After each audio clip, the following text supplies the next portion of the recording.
Member for Vancouver-Kensington. Thank you, Mr. Speaker.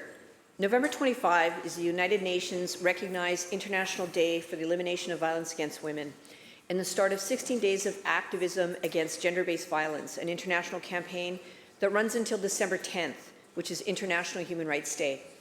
The awareness campaign is an opportunity to reinforce work underway in BC to help end gender-based violence and support survivors. It's also a time to recognize and honor community-based service providers in their work to ensure survivors get the support and care they need.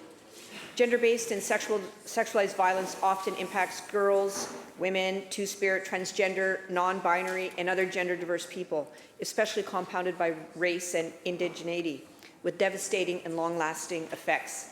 Work underway to help end violence and support safety with a survivor-driven, trauma-informed approach includes stable grant funding for victim services, sexual assault services right across our province.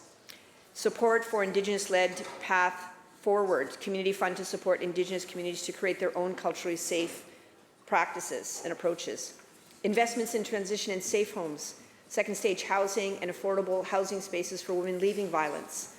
Over the next 10 years, the Women's Transition Housing Fund will create spaces for 3,000 women.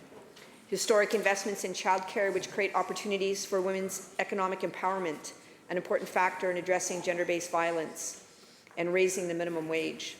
Support for 2S LGBTQIA+ people and all people of all sexual orientations and gender identities, including access to services and combating discrimination. More needs to be done, and that's why our government is committed to developing a gender-based violence action plan.